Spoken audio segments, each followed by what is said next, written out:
Hey everyone, this is Starcraft Dad, and welcome back to the third season of the Blizzard Online Ladder. Today's game is between PlacentaStew playing Protoss in the lower left-hand corner, and CuePhoenix playing Terran, the red Terran, in the upper right-hand corner. It's been a while since we've casted games from the Online Ladder. I was going to cast this game a couple of days ago, but ran into some technical difficulties.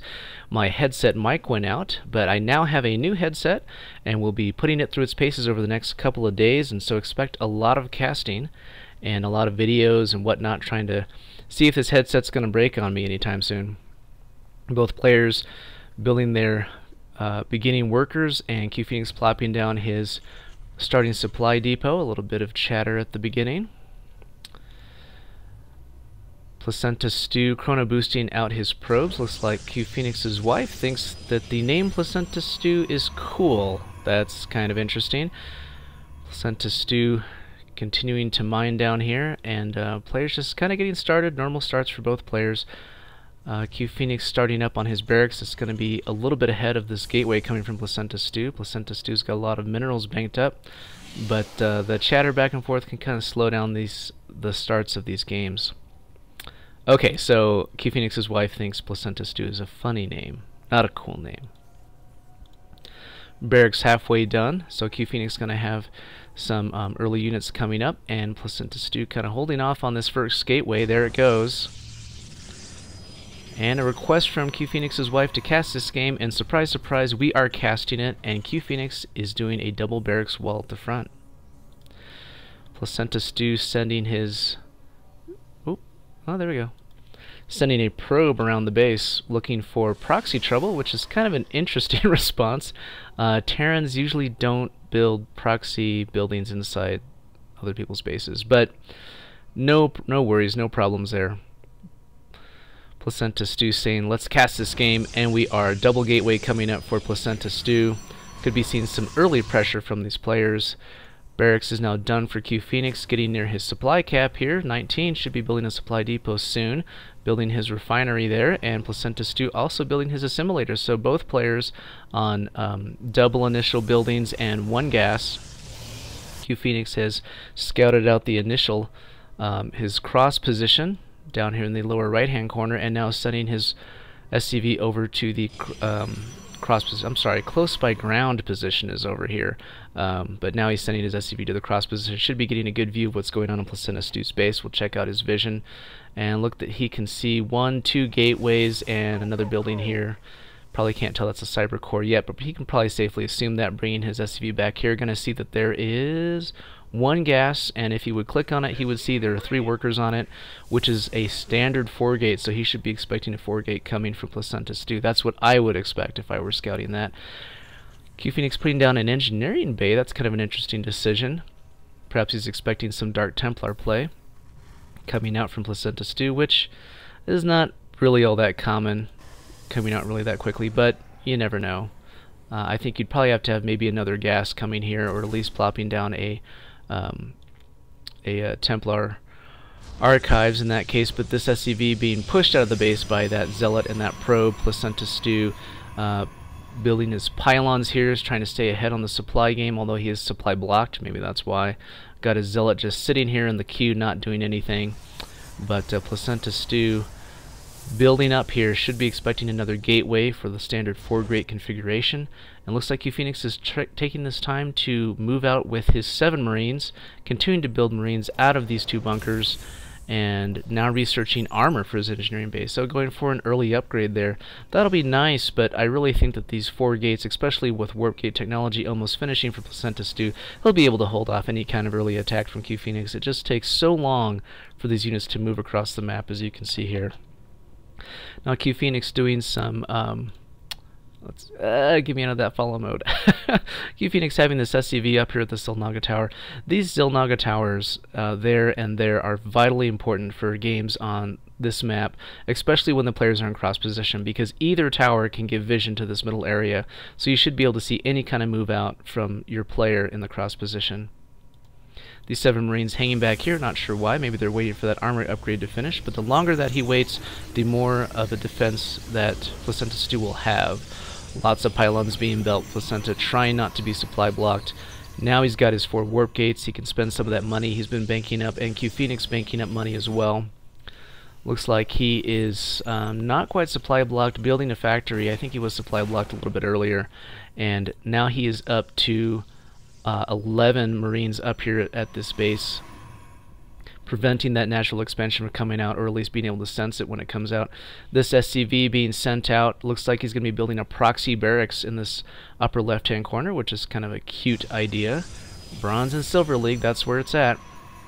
These zealots being congregated together here. Looks like he's going to do a push out or waiting for some kind of attack. These Marines coming up the front gate. Looks like they'll be able to take off 1 or 2 units. Looks like this Zealot may be the sacrificial lamb here. But they're running away from that Zealot. Going to come back and try to take him out. But he's going to survive to live another day, taking just a little bit of damage. Well, okay, significant amount of damage here. But his shields will be able to recharge unless these Marines come back for more attacks. Looks like they're settling back behind these Vespene geyser vents back here, perhaps hoping to hide when this army moves out, but we'll see whether that happens or not. CuePhoenix going for a double starport back at his base. Kind of an interesting decision, and a reactor on that factory, and a 3rd barracks. PlacentaStew sending out a scouting probe, and looks like we've got to move out from Placenta, and we're going to see what he's going to do here. He can see these units, they can't see him. Can they see him? They can see him, so it looks like we're going to have an engagement here. And this this Zealot is going to die finally after, that lead Zealot. But pulling back this damaged stalker, that was a good choice. CuePhoenix dancing back and forth with these Marines, that's a bad choice. These Marines are just going to get destroyed anyways. They had a chance of maybe cleaning up some of these units had they just gone ahead and attacked, but instead they just get annihilated by these Zealots. This proxy barracks is done, just sitting there, and CuePhoenix back at his base. Okay, leaving that reactor on the factory, building double Hellion. That's kind of an interesting decision. Haven't seen a lot of that. And a tech lab on 1 starport, reactor on the other one. That's pretty standard. Should be seeing some medevacs and maybe a Raven or a Banshee. Banshees probably. CuePhoenix really liking the Banshee's reactor on this barracks. So upgrading a lot of these unit producing structures. Should be expecting something coming out of the starport. And got your 2 Hellions here. Hellions do extra damage, as you can see here, versus light, 14 damage, so that'll be good against those Zealots. And it looks like PlacentaStew is moving out across the middle of the base. CuePhoenix not seeing any of that, although he has left a missile turret here. Missile turrets do not activate Xel'Naga towers. Not sure why he's got a missile turret there. It's kind of an interesting choice. A couple of stalkers and a bunch of Zealots, so kind of a mixed force here. And the observer checking out this lower right-hand expansion. Doing a lot of scouting here by both players, and this reactor's done at this proxy barracks, but nothing going on there. Looks like some more stalkers and Zealots, and a probe coming out. So this probe should be putting down a proxy pylon. With these 4 warp gates back at home. Ooh, and a mortal coming out, and another one on the way. So a mortal stalker Zealot. With these 4 warp gates, PlacentaStew should be able to reinforce his army pretty well if he puts down a proxy pylon. We can just see where this probe is going. We'll just watch him creep along here. So after scouting this base and knowing that nothing's going on here, he can put down a proxy pylon there. And as he does that, you can see his army moving out with this observer. Not sure why he needs to take that observer with him, but CuePhoenix, whoa, he built a Raven of all things. Looks like he was expecting some DT play. Ravens act as mobile detectors. But PlacentaStew just content to sit here at the front gate, which is an interesting decision. But he has nothing to fear. He's far ahead of CuePhoenix on the supply route. I would definitely say that he's ahead at this point, although CuePhoenix has a lot of unit-producing structures, but he's not really using them. Building his expansion here, his command center. Command center is being mobile. He can just build that safely within his base and then move out. Looks like he's building Marines and Marauders. And, okay, a Banshee. So we got Banshee, Raven, Marine, Hellion. Such an interesting unit makeup. PlacentaStew coming up the ramp and expecting a natural expansion, but there's nothing here.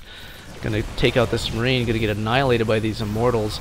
These Zealots trying to rush up, getting killed off by a whole bunch of Hellions and Marines on the high ground. PlacentaStew backing off. So he's got a lot of Stalkers and Immortals, which are great for killing armored units, but none of these units are armored. You've just got a bunch of Marines, a bunch of Hellions, 1 Marauder. So this would be an interesting engagement if these units actually engage together. Now CuePhoenix does have this Raven, which has been storing up energy since it's just been sitting here. And it can use this energy to plop down a couple of different things, including a point defense drone, which will shoot down the shots from Stalkers. So that could come in pretty handy here, especially since most of this, a good chunk of this army is Stalkers, a bunch of Zealots. Zealots are going to do quite a bit of damage, but you know, these Hellions do extra damage against the Zealots. And if we take a look here at one of these units, you can see that CuePhoenix has been upgrading his infantry. They both have upgraded attack and armor, and these Hellions now have an attack bonus as well. And it looks like an armory is down, so maybe seeing an attack upgrade for these Banshees as well.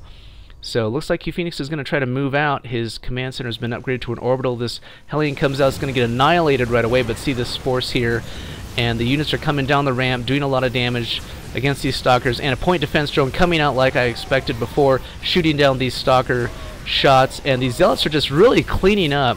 But you know, since with these Hellions here and these Marines and these medevacs healing everybody, looks like the Terran's going to be able to stop this contain and push out with his expansion.